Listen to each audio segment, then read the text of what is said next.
Give praise, esteem, and honor to the Most High Yah by way of Yahushua HaMashiach this day. John 5:39 says this: Search the scriptures, for in them you think you have eternal life, and they are they which testify of me. And you will not come to me that you might have life. I receive not honor from men, but I know you, that you have not the love of Elohim in you. If one shall come in his own name, him you will receive. How can you believe? Receive honor one from another, and not the honor that comes from Elohim only. So as y'all know, we are about to begin the process of examining the law. This is a long, drawn out process.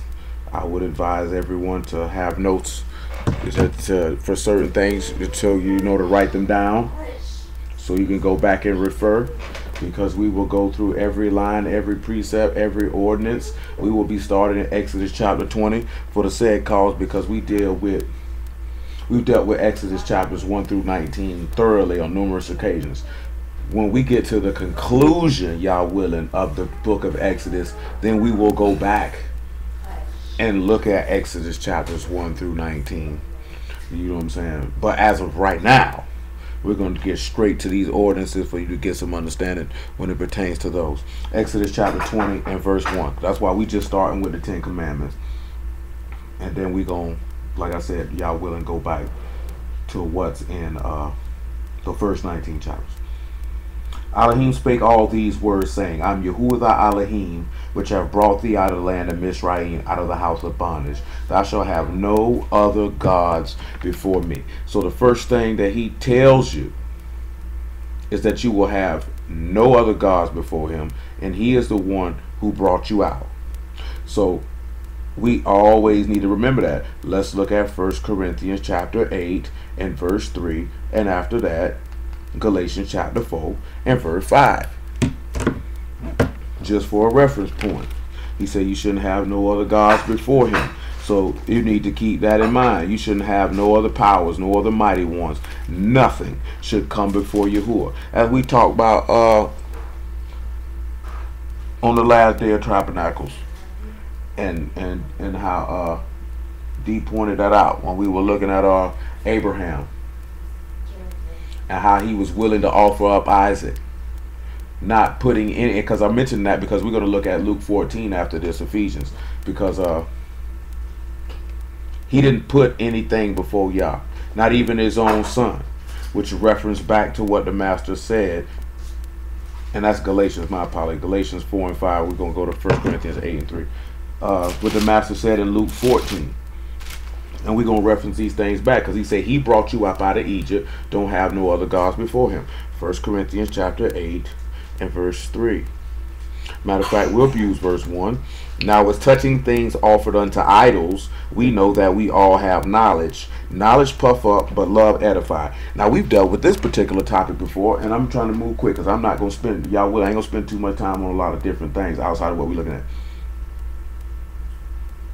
People who got a lot of information seem to be lifted up in pride. Therefore, those who seek to instruct show forth love, because that's what love is going to do. Love is going to instruct you. This is why when you look at the word for admonish, the word for chasten, like in Psalms 94 and 12, and it tells you that that word means to instruct or to teach. That's why he says, as many as he loved, he chastened and rebukes, because that's what love is going to do. It's going to instruct you in the way that you ought to go. He told you in the book of Isaiah, in the 48th chapter, that I am Yahuwah your Elohim, I teach thee to profit. He instructs you for your gain. He instructs you because he loves you. This is the reason why he does this. This is why the first instruction he gave to them is, he is the one who brought you out of bondage. Don't have no other gods before me, because none of these other so-called gods ever taught you anything. This is the beginning of him instructing the children of Yasharal. This is what you need to remember. We talked about this the other day. First day at night of Tabernacle, we talk about this.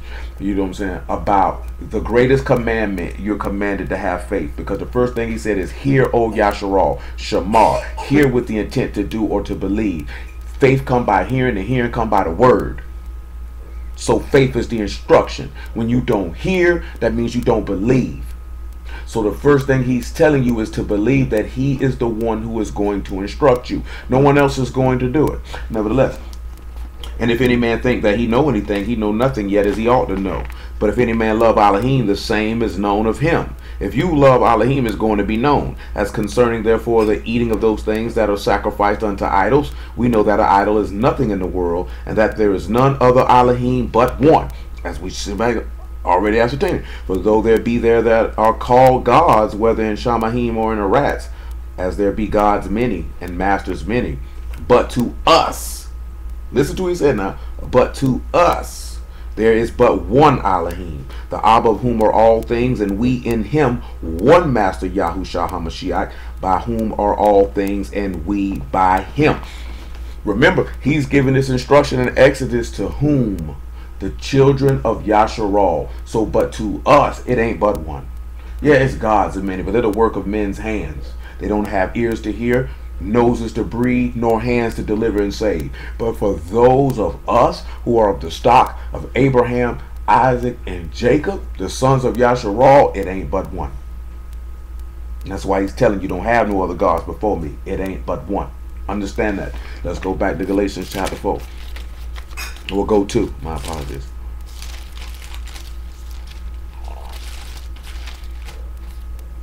Galatians chapter 4 and verse 5.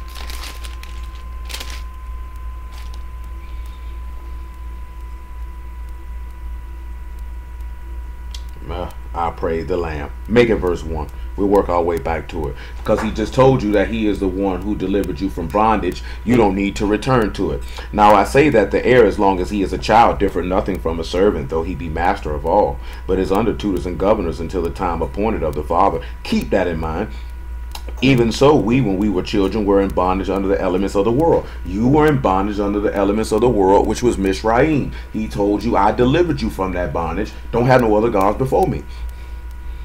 But when the fullness of time was come, Elohim sent forth his son, made of a woman, made under the Torah, to redeem them, keep that redeeming in mind, that were under the Torah, that we might receive the adoption of sons. Because you are sons, Elohim has sent forth the Ruach of his Son into your hearts, crying, Abba, Father. Wherefore thou art no more a servant, but a son. And if a son, then an heir of Elohim through Mashiach. Howbeit then, when ye knew not Elohim, you did service unto them which by nature are no gods. You did not know.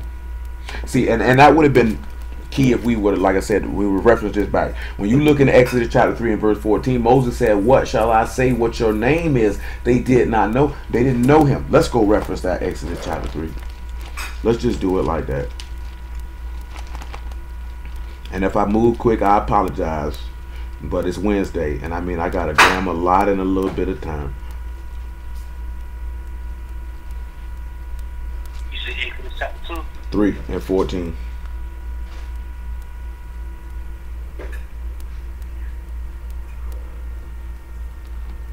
And Moses said unto Elohim, Behold, when I come unto the children of Yasharal, and they say unto them, and shall say unto them, the Elohim of your fathers have sent me unto you, and they shall say to me, What is his name? What shall I say unto them? And Elohim said unto Moses, I am that I am. And he said, Thus shalt thou say unto the children of Yasharal, I am have sent me unto you. And Elohim said moreover unto Moses, that thus shalt thou say unto the children of Yasharal, Yahu Elohim of your fathers, the Elohim of Abraham, the Elohim of Isaac, and the Elohim of Jacob have sent me unto you. Hello? What's going on? What's happening? This is my name forever, and this is my memorial unto all generations. So, you could come over to Luke 14:26.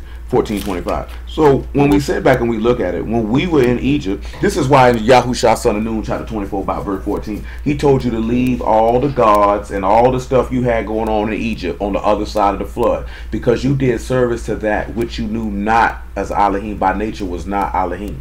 We just referencing that first commandment of the 10. Don't have no other Elohims before him. Don't have no other gods before him, because he is the one who delivered you from bondage. On the spiritual aspect of it, we know that he is the one who delivered you from the bondage of sin. Nobody else has done this. He said, you know, the servant abide not in the house forever. If the Son shall make you free, you shall be free indeed. We were under the Torah, but now we are free from the Torah, meaning we are free from the penalty of death, which is accounted for breaking it, because he said, he that committeth sin shall die. You eat of this, you shall surely die. That's the penalty for sin. This is what he has freed you from that bondage. See, he told you that in Hebrews chapter 2 and about verse 14. All your lifetime you were subject to bondage. You were subject to death. You were subject to that. You've been free from that. You ain't got no business serving nobody else. You ain't got no business serving Allah. Allah ain't free you from Egypt, nor did he free you from sin. Buddha didn't free you. Zoroaster didn't free you. I don't care what damn niggas say. I don't care how they feel about it. I don't care if they feel like it's wrong. Screw you and the false god that you serve, and may you receive a judgment meet from Elohim for your insolence and disobedience and unbelief. Ain't none of these false gods freed you, and I'm not going to accommodate anyone or assuage anyone's feelings to make them feel better about it. Luke chapter 14 and 25. And it is what it is. That man told us to take their idols and tear them down. So tear them down. Ain't caring about nobody's feelings, man. We ain't here to make friends. We here to esteem our Elohim and serve him, and we rock in the truth. If you want to make friends, go to social hour. There went great multitudes with him, and he turned and said unto them, if any man come to me and hate not his father and mother and wife and children and brethren and sisters, yea, and his own life also, he cannot be my disciple. Whosoever doth not bear his stake and come after me cannot be my disciple. Keep that stake in mind. You should be keeping redeeming, servant, and this stake in your brain for something that we're going to go back to in the law. Back to Exodus chapter 20. Just dealing with a few key points of don't have nobody before y'all. Don't set up no idols in your heart like he told you in Ezekiel. You know, we can expound and go on for days, y'all knows, on just that one particular precept, that one particular ordinance, that one particular verse. But we're not going to do that this afternoon, or this evening, I should say. We're in verse 3. Thou shalt not make unto thee any graven image, or any likeness of anything that is in Shamahim above, or that is in the earth beneath, or that is in the water under the earth. Thou shalt not bow down thyself to them, nor serve them. For I am Yahuwah thy Elohim, am a jealous Elohim, visiting the iniquity of the fathers upon the children unto the third and fourth generation of them that hate me, and showing mercy unto thousands of them that love me and keep my commandments. Now let's look at something in 1 John chapter 5 verse 17 that just came to mind. He told you don't make you no image and no idols, and don't bow down to them. We're just going to look at a key point. 1 John 5 and 17. All unrighteousness is sin, and there is a sin not unto death. We know that whosoever is born of Elohim sin not, but he that is begotten of Elohim keep himself, and the wicked one touch him not. And we know that we are of Elohim, and the whole world lie in wickedness. And we know that the Son of Elohim is come and given us an understanding that we may know him that is true, and we are in him that is true, even the Son Yahushua HaMashiach. This is the true Elohim in eternal life. Little children, keep yourselves from idols. Amen. He told you all this, and this is taking us back to what we started about in Exodus chapter 20. You should know that your Elohim is the one who taught you. He's the one who brought you out of bondage. So that you should know him and be in him that is true, so that you can abstain and keep yourself from idols. And again, as we go through the law, you're going to see him reference about not serving idols repeatedly. And we will be dealing with that quite immensely because it has a strong place in the law. Back to Exodus chapter 20.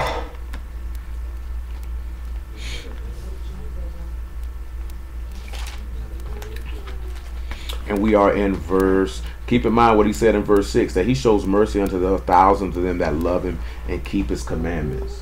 Because the mercy is shown unto those that keep the covenant. That and also at the same token, that mercy was showed unto us because Yahushua kept his commandments. Yahushua kept the covenant. Matter of fact, let's just do it. John chapter 15. And after John chapter 15, Ephesians chapter 2.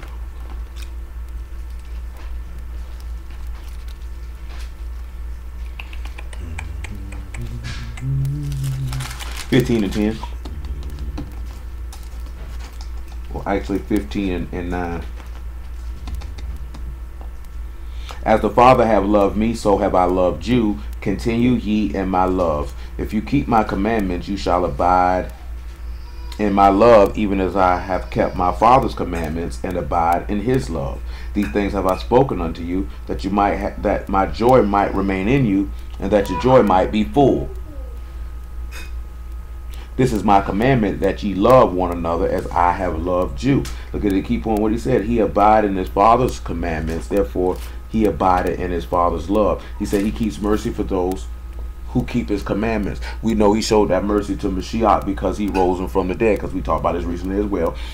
You will not suffer your Kadesh one to see corruption. He extended that loving kindness unto him because of his obedience. So let's look how he extended it unto us. Ephesians chapter 2 and verse 3.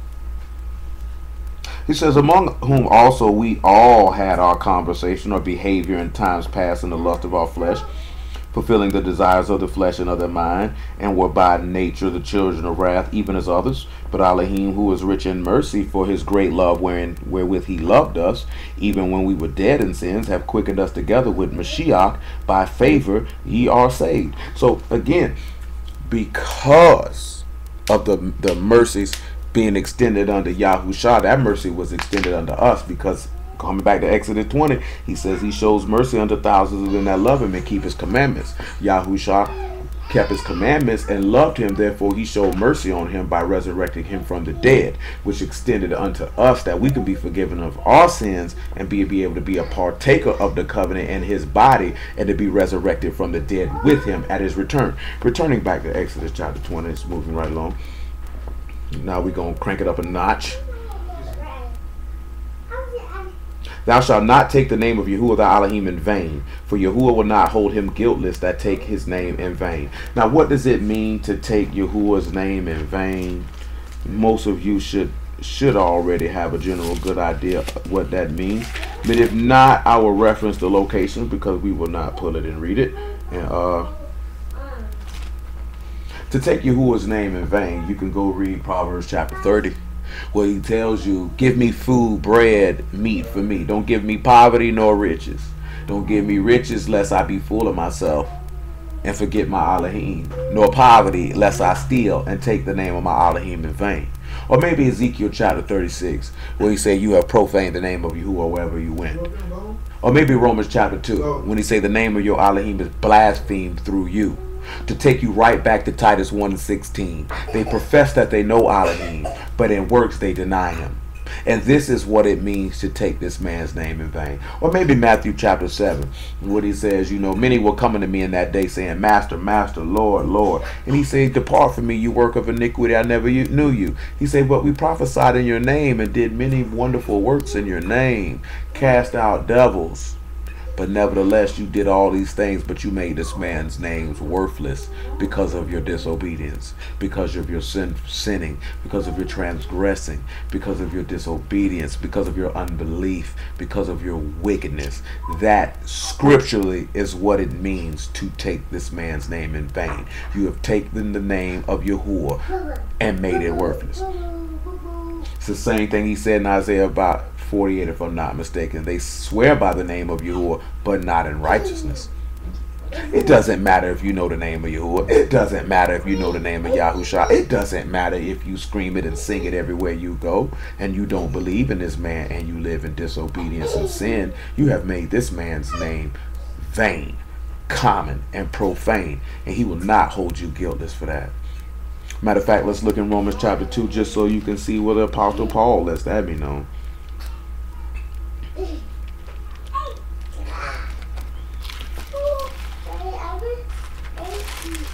Acts 2 in about 15, I want to say. I mean, Romans 2 and 15, I'm sorry. 2 and 17. Behold, thou art called a Yahudim, and retest in the law, and make thy boast of Elohim, and know his will, and approve the things that are more excellent, being instructed out of the Torah, and are confident that thou art thyself art a guide of the blind, and a light of them which are in darkness, an instructor of the foolish, and a teacher of babes, who has the form of knowledge of the truth and the Torah. Thou therefore which teach another, teach not thou not thyself. Thou that preach a man should not steal, dost thou steal?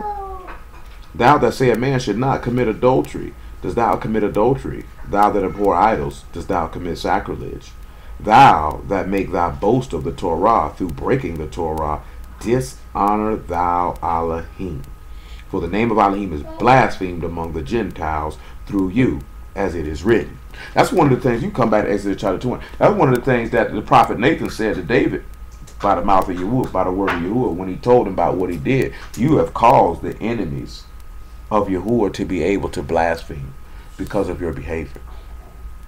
You've made, and that's why he did not hold him guiltless. He had to be found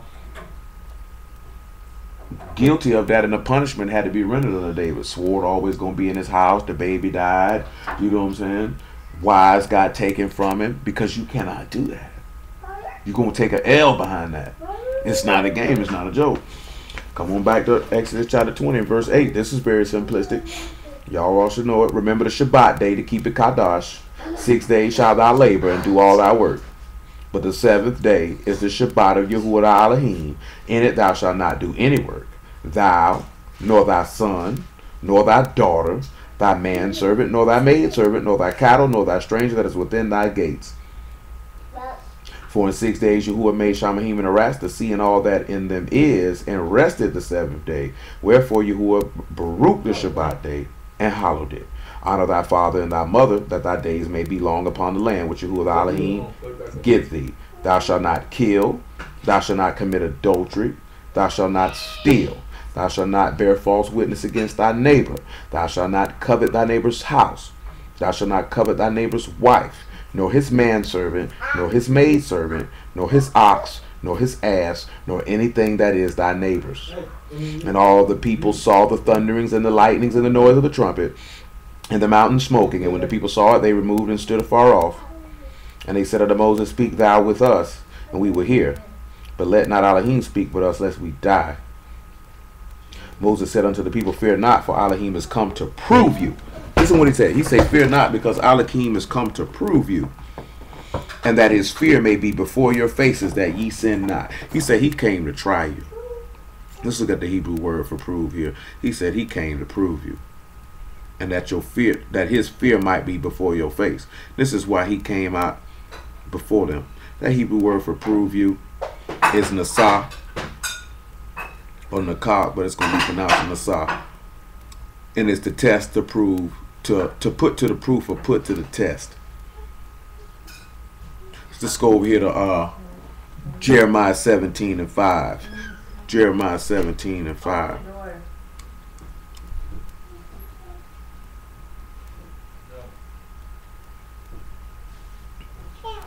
I'm going to be there in just a moment. When we look at that, his fear, and that's terror, that's awesome, that's a respect and reverence. And after that, we will go to Hebrews chapter 12.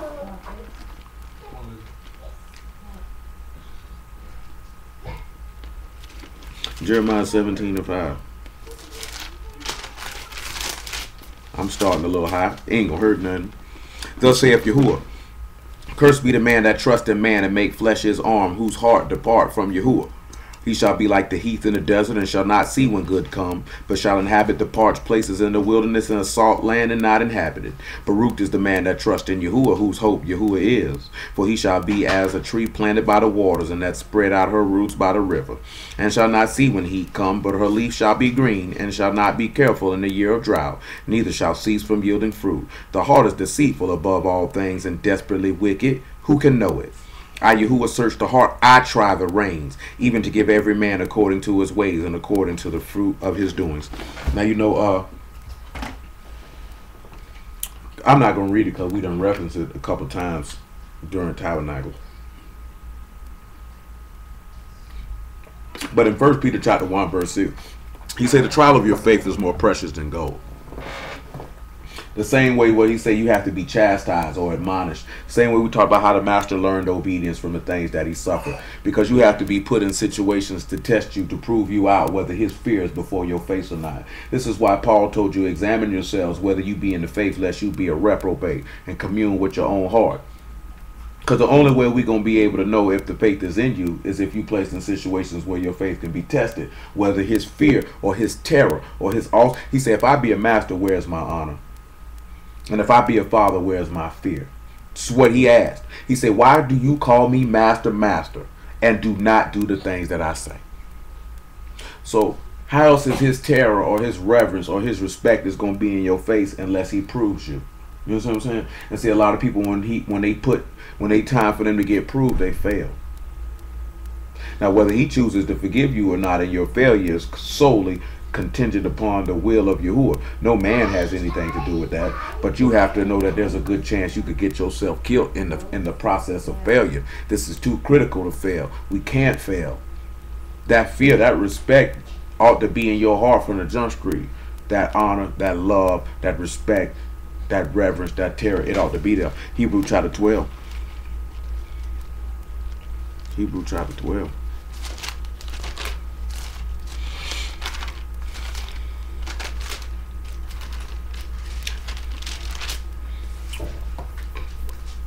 Mm, 12 and 25. See, and we finna get to that, what he finna reference in Exodus. We finna read in a minute. See that you refuse not him that speak. See that you refuse not him that speak. For if they escape not who refused him that spake on earth, much more shall we not escape if we turn away from him that speak from heaven, whose voice then shook the earth. But now he hath promised, saying, yet once more I shake not the earth only, but also heaven. And this word yet once more signify the removing of those things that are shaken. If those things that are shaken are be removed, it's because their feet are not firmly set upon the rock. They're upon a weak foundation, which will certainly crumble. As of those things that are made, those things which cannot be shaken may remain. Wherefore we, receiving a kingdom which cannot be moved, let us have favor, whereby we may serve Elohim acceptably with reverence and godly fear. For Elohim is a consuming fire. See, you notice a lot of people get shook. See, they can't serve Elohim. They can't remain. That's why they won't get in the kingdom. So you think it's a game. You get shook up, you ain't getting in. Play with it. It ain't no game. It's not a game. You got to take this stuff serious because the law bear witness. Exodus chapter 20 again. The law bear witness.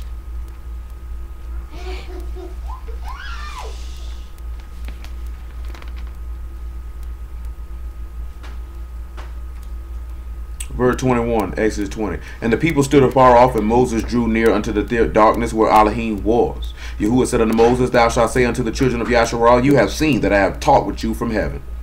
You shall not make with me gods of silver, neither shall you make unto you gods of gold. An altar. See, pause. Romans chapter 1. He said, you ain't going to make no gods of silver out of me. He said, you ain't going to do that. He said, I don't play them type of games. You got to find somebody else to play that with. Romans chapter 1, right? Probably by verse 18. We good on time. We good. For the wrath of Elohim is revealed from Shamahim against all ungodliness and unrighteousness of men who hold the truth in unrighteousness, because that which may be known of Elohim is manifest in them, for Elohim have showed it unto them. That's what he just sat back here, right? They knew, they had known of Elohim because it was in them, because he showed it unto them, as we see in Exodus chapter 20. He's showing it to them. They saw it. He said, I came to put my fear in their faces to prove them whether they're going to sin or not. They saw it. For the invisible things of him from the creation of the world are clearly seen, being understood by the things that are made, even his eternal power and Elohim head, so they are without excuse, because that when they knew Elohim, they esteemed him not as Elohim, neither were thankful, but became vain in their imaginations, and their foolish hearts was darkened. Professing themselves to be wise, they became fools, and changed the esteem of the uncorruptible Elohim into the image of like to a corruptible man, and to birds and four-footed beasts and creeping things. And we know we're going to get to it eventually. That's what they did in the wilderness when they made that man into a golden calf. They took the uncorruptible Elohim and made him corruptible, as is a silver and gold. He explicitly told them not to do this. You know what I'm saying? He explicitly, this is why he say, little children, keep yourselves from idols. It ain't hard to fall into idolatry. A lot of people fall into idolatry real quickly. You'll be surprised. Most people, because they got idols set up in their heart. Nevertheless, Exodus 20.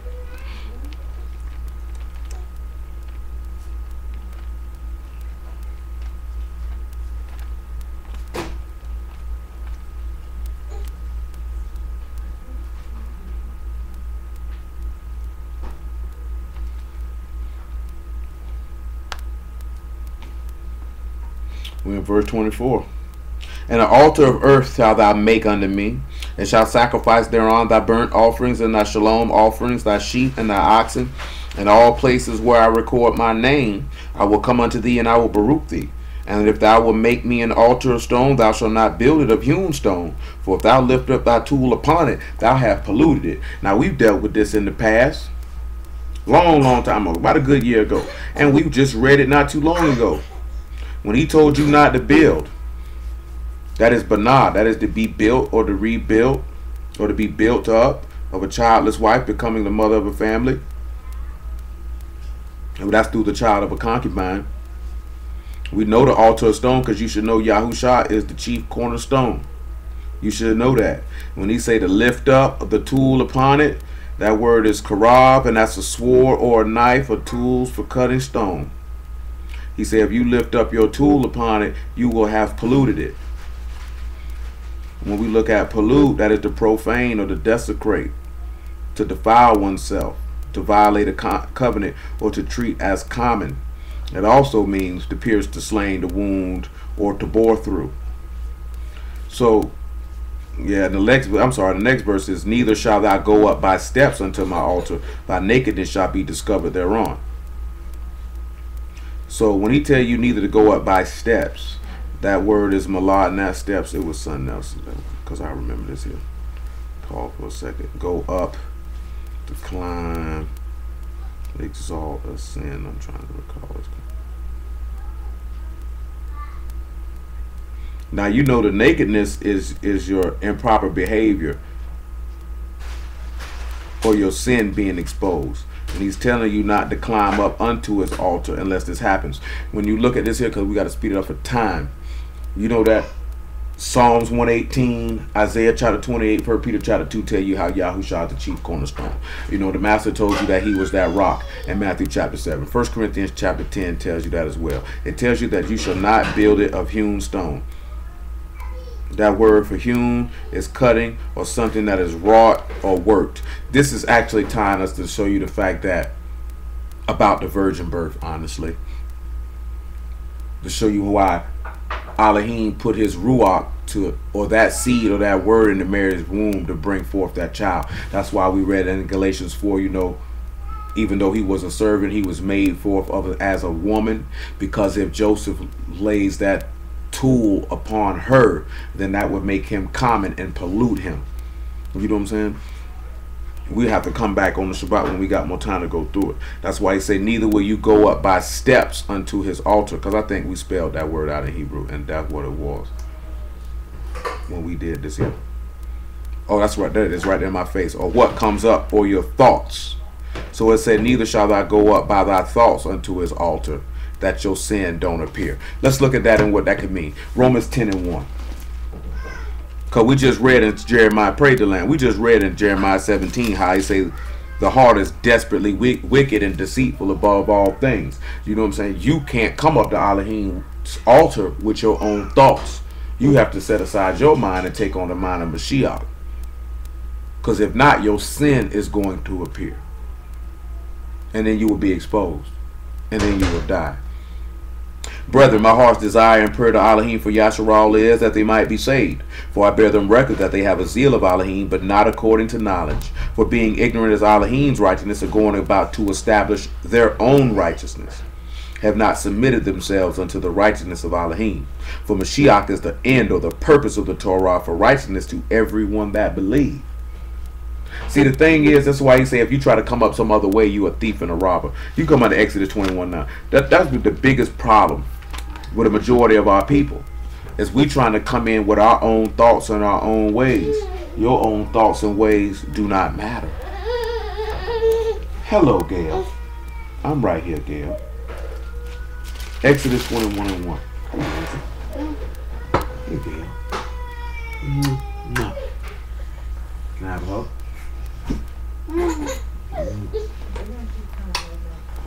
Exodus 21 and 1. Listen what he says, right?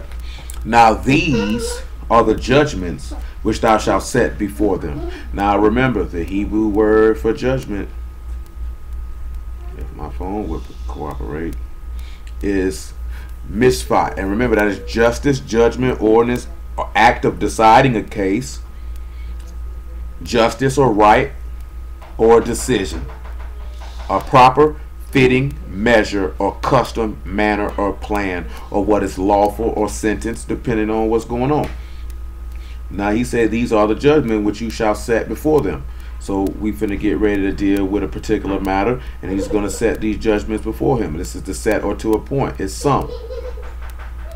Or to set or to make a sign. Let's look at verse 2. If thou buy a Abiram servant, 6 years he shall serve thee, and in the 7th he shall go out free for nothing. He say if you buy one, and that word is kana, and that's to buy or to possess.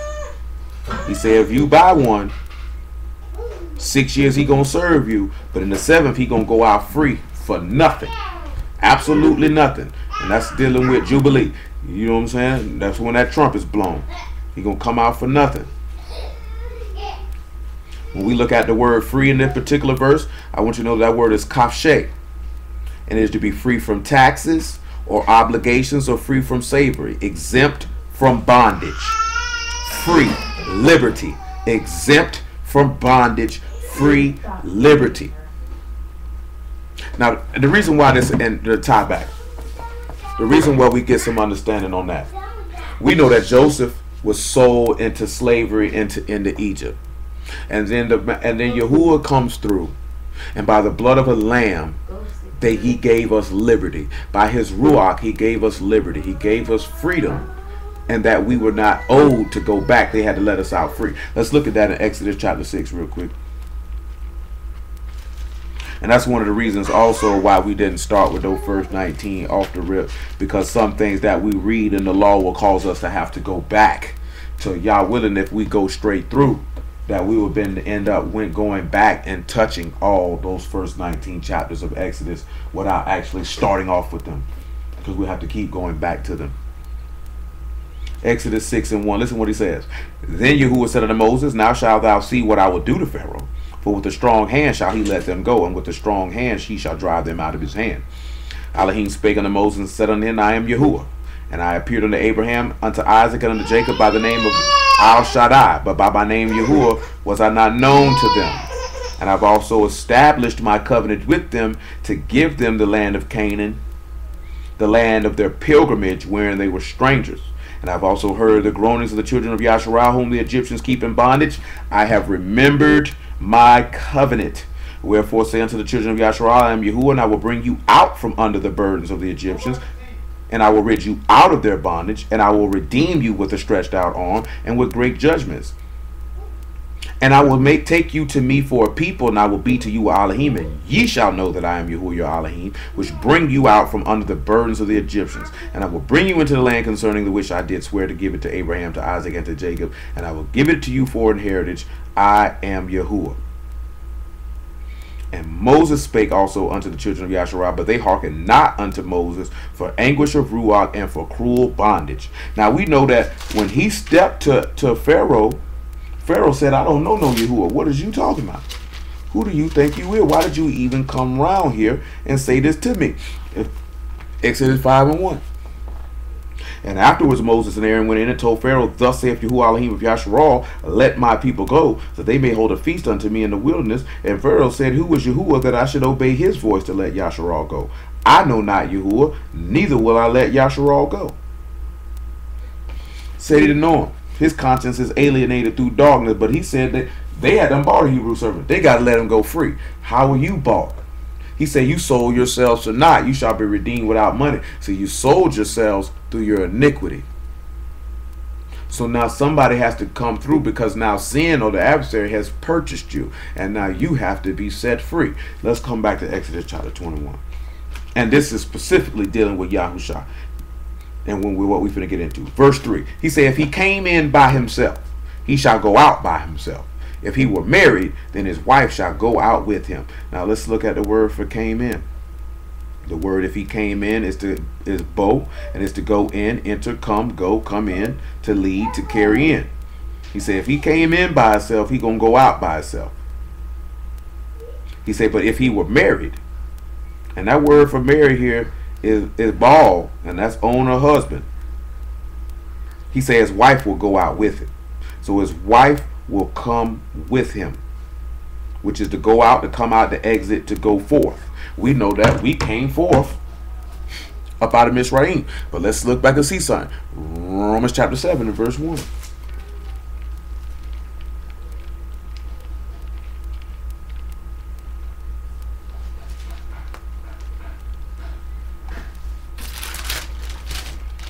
What time we at? 8:30? Okay, we good. Know ye not, brethren, for I speak to them that know the Torah, how that the Torah have dominion over a man as long as he live. For the woman which have a husband is bound by the Torah to her husband, so as long as he live. But if the husband be dead, she is loose from the Torah of her husband. So then if while her husband live, she be married to another man, she shall be called an adulteress. But if her husband be dead, she is free from that Torah, so that she is no adulteress, though she be married to another man. I'm sorry about that. Dang. Are you serious right now? There we go. Wherefore, my brethren, you also become dead to the Torah by the body of Mashiach, that you should be married to another, even to him who was raised from the dead, that we should bring forth fruit unto Elohim. When the master came in, he came into the earth by himself. But yet, he had a wife, and his wife had to come out with him. Because he said, greater love have no man of this, that a man lay his life down for his friends.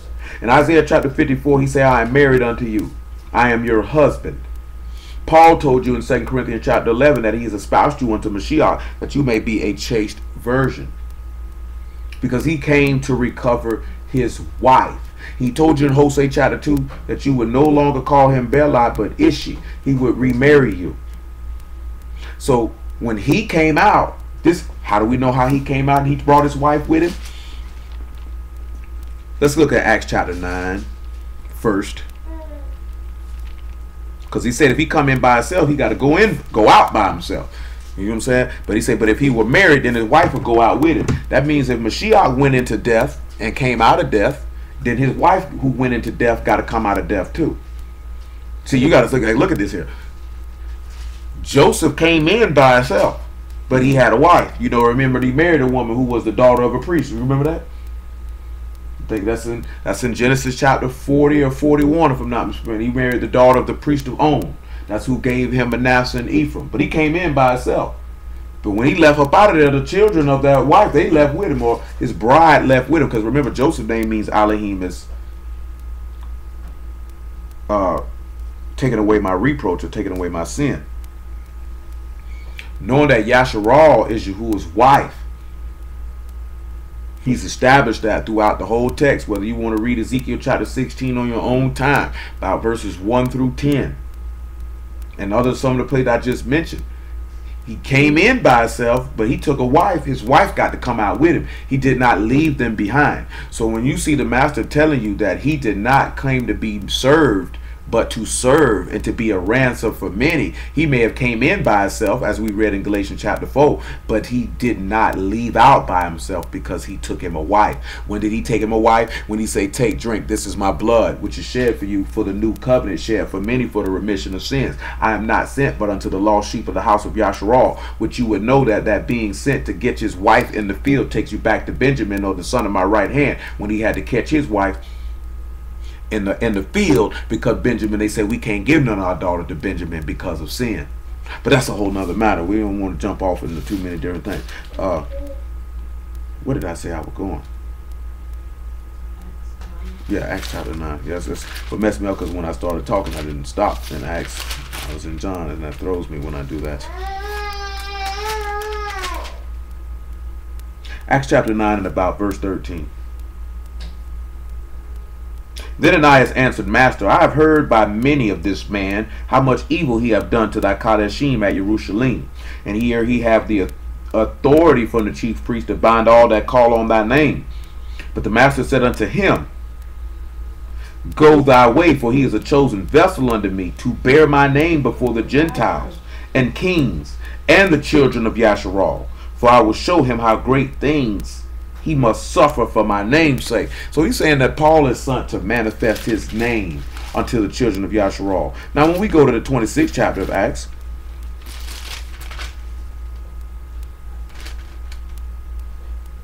and we look at verse 18, look at what the master tells Paul. He said to open their eyes and to turn them from darkness to light, from the power of Hashatan unto Elohim, that they may receive forgiveness of sins and inheritance among them that are sanctified by the faith that is in me. Now we also know from Acts chapter 5 that it says that he raised up Yahusha to be a savior and to give repentance to the house of Yasharal. So his wife got to go out with him, because he overcame. He told you in John chapter 16, he said, be of good cheer, I've overcome the world. This pertained to his wife to be able to overcome, because who overcome the world but he that believed that Yahushua is the son of Elohim. This is the victory, even our faith. He did not go into death or go into bondage and be freed from bondage not to bring his wife with him. This is why he said you are dead to the Torah, but you can be married unto another, because this man is resurrected from the dead, so now you can go out. This is why he said the truth, you shall know the truth, and the truth shall set you free. He has been freed, so you could be free. You can go out with him. Nevertheless, come back to Exodus chapter 21 and look at verse 4. And now we're going to get into something. He said, if his master have given him a wife, and she have borne him sons or daughters, the wife and her children shall be her masters, and he shall go out by himself. And if the servant shall say plainly, I love my master, my wife, and my children, I will not go out free, then his master shall bring him unto the judges, and he shall also bring him to the door, or unto the door post, and his master shall bore him his ear through with an awl, and he shall serve him forever. Now, we're looking at two different things. We looked at one thing from verse 3. Now let's look at the next thing from verse 4. The first word, of course, you would know for master as Adon. And it's firm, strong, your master, your husband. Reference to Elohim. And this, like when they tell you that he's firm, you know, this takes you back to understanding the part when the master say he is an austere man. Rigorously self-disciplined and uncompromising as his father is. They're firm. They're strong. But he said if he's given him a wife. So we have to look and see if he's given him a wife.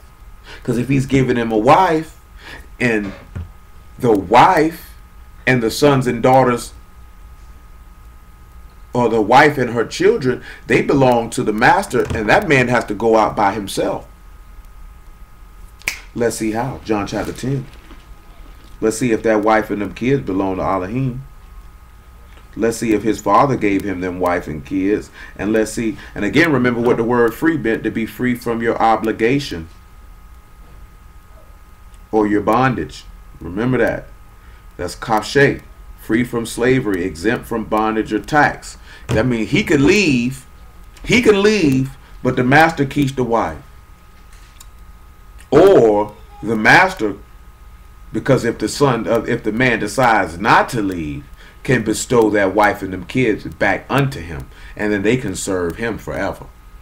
Let's pay attention. Let's pay attention. John chapter 10.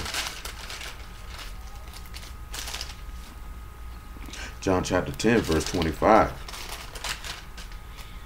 Now let's get it straight to 27. My sheep hear my voice, and I know them, and they follow me. And I give unto them eternal life, and they shall never perish, neither shall any man pluck them out of my hand. My Father which gave them me is greater than all. My Father which gave them me is greater than all. Remember what we just read. It says if the master has given him a wife, And she has had sons and daughters. The wife and her children are his masters. Listen what he said. My Father which gave them me is greater than all, and no man is able to pluck them out of my Father's hand. I and my Father are one. He say that these people, these sheep, this wife, these kids, his Father gave them to him. His Father is his master. He has already established this in numerous places. But let's look at something the master said in John 17. Let's look what Mashiach had to say now. 17:6. I have manifested thy name unto the men which thou gave me out of the world. Thine they were. Thou gave them me, and they have kept thy word. Now they have known that all things whatsoever thou hast given me are of thee. For I have given unto them the words which thou gave me, and they have received them, and have known surely that I come out from thee, and they have believed that thou didst send me. I pray for them. I pray not for the world, but for them which thou hast given me, for they are thine. Hold on. All mine are thine, and thine are mine, and I am esteemed in them.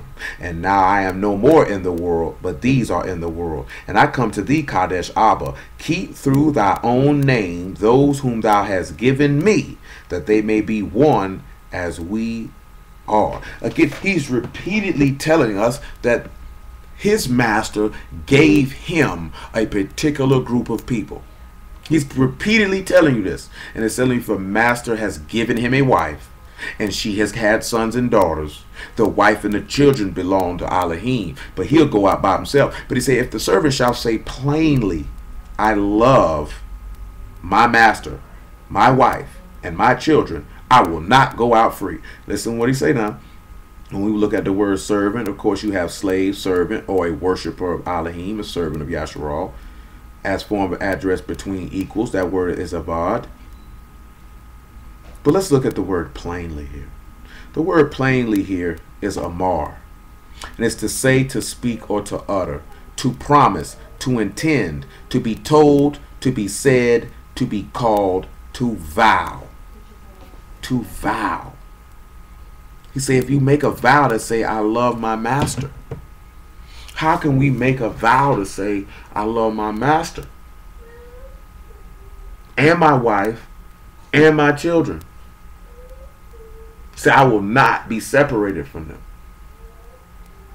Let's look and see how. John chapter 15 and verse 13. So when you look at plainly, it's to make a vow. I love my master and my wife and my children. I will not go out free. After we read John chapter 15, we will look at Romans 10. And then we will come to Romans 10 and go to John chapter 5. And then right back to John chapter 17. Greater love hath no man than this, that a man lay his life down for his friends. You are my friends if you do whatsoever I command you. Henceforth I call you not servants, for the servant know not what his master do. But I have called you friends, for all things that I have heard of my Abba I have made known unto you.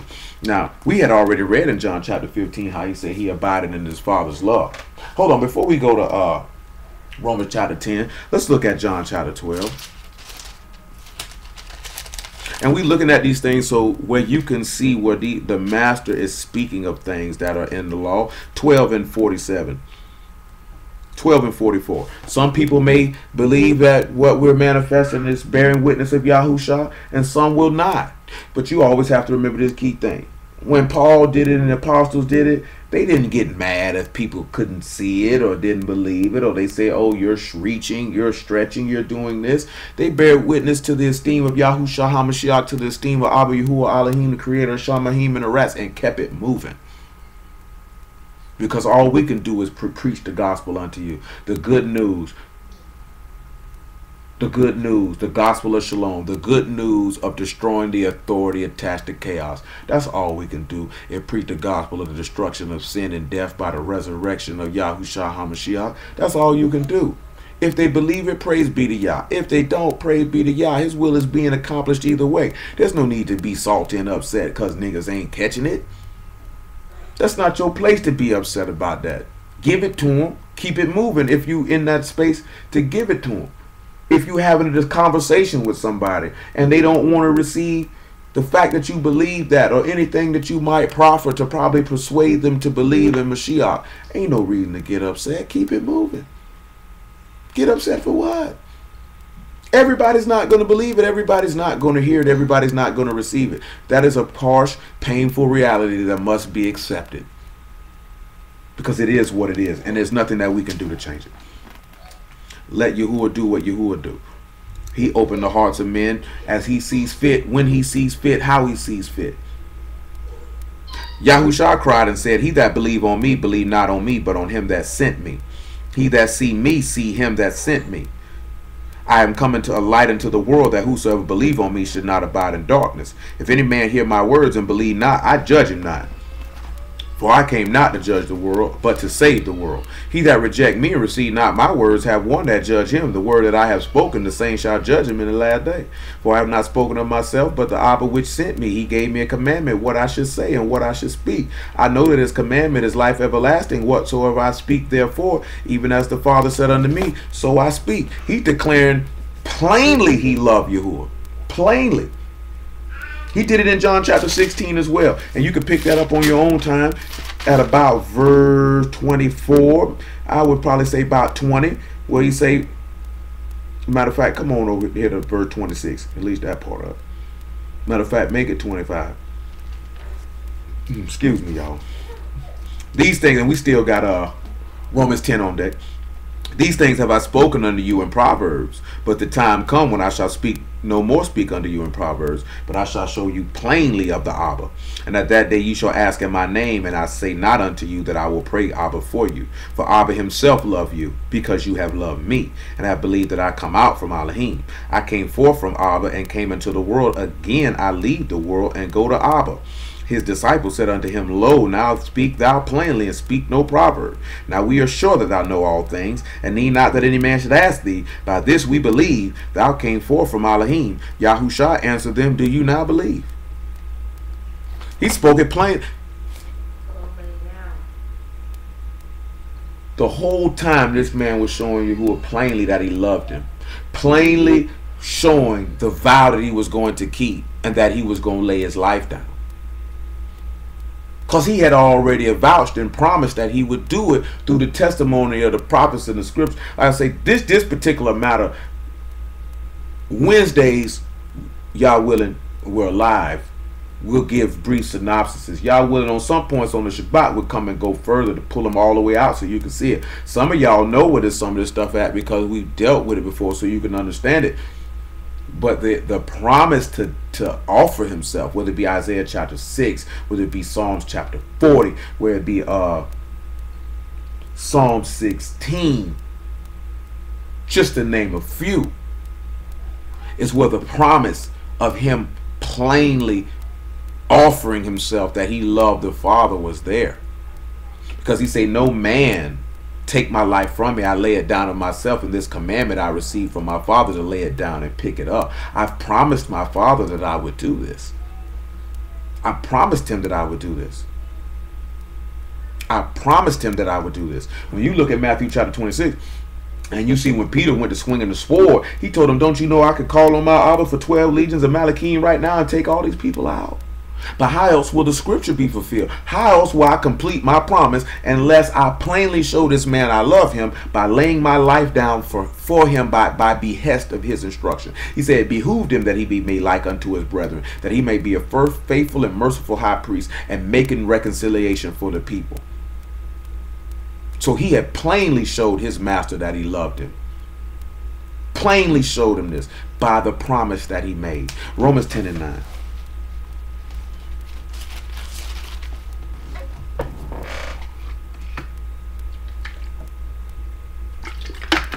And after that, 1 John chapter 4.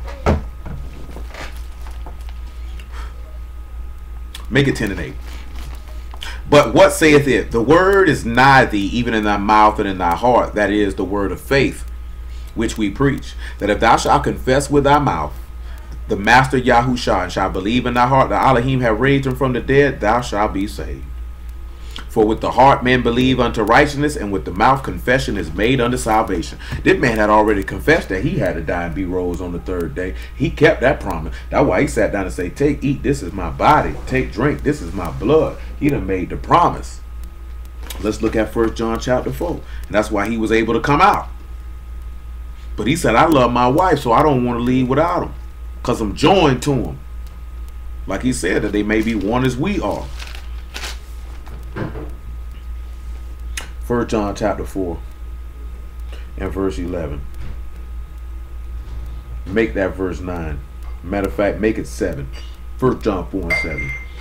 Beloved, let us love one another, for love is of Elohim, as we are seeing that this man who said he loved his master, which is Yahushua, loving his father, and this man who loves his wife, which is Yasharal, and this man who loves his children who come from Yasharal, which are the children of Yasharal, the 12 tribes, whom he said he laid his life down for, because he said there's,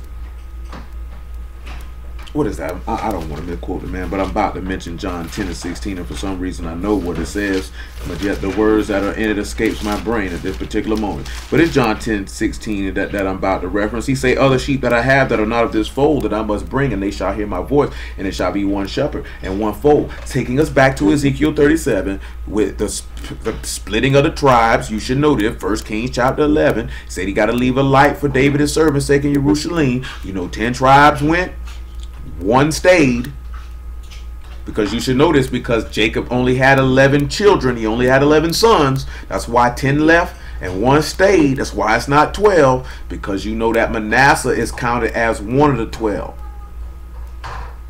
And you should know that Manasseh, Joseph, and Ephraim are as one, yet it is 12 tribes, because he only had 11 sons.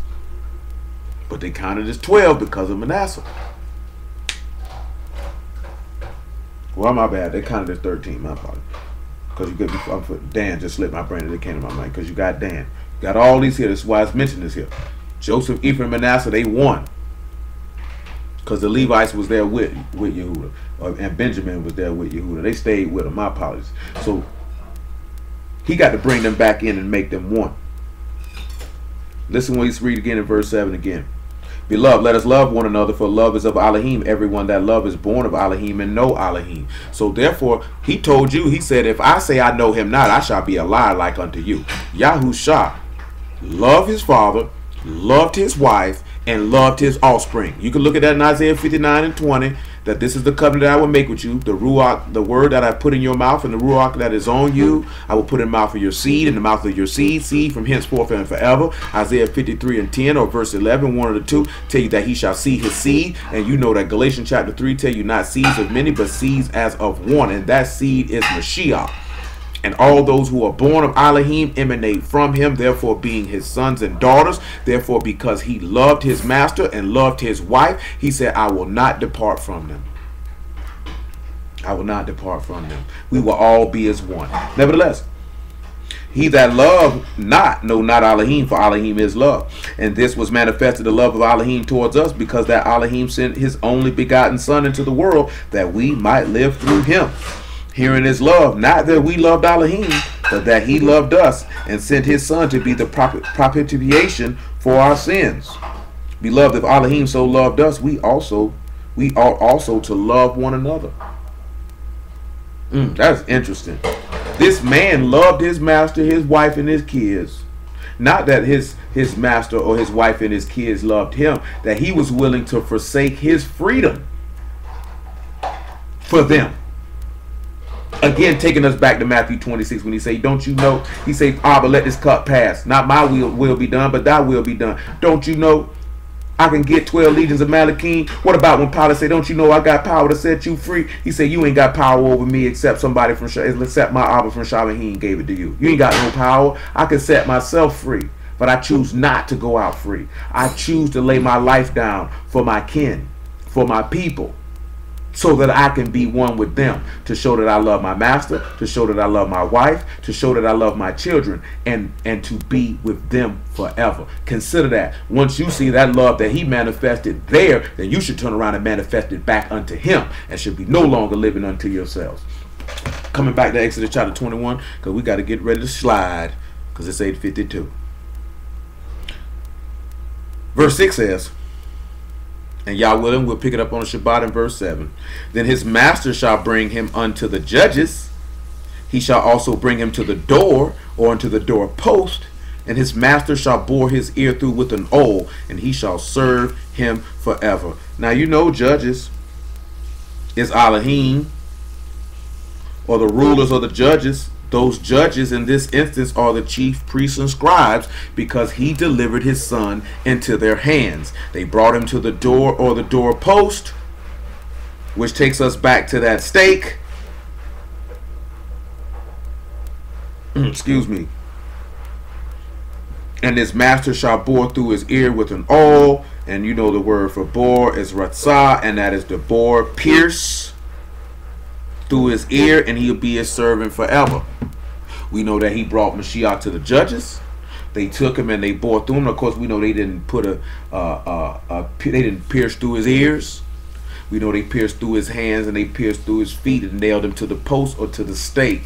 And now he is the servant of Elohim forever. Because he told you that in Revelation 3 and 12. I let you dwell in the city of my Elohim, in the temple of my Elohim. And he serves his Father forever because of this, for the love that he had forth to us, because he would not go free without us. But hallelujah for Yahushua in the word. We start right there. Did y'all understand all that this afternoon? Anybody got any questions?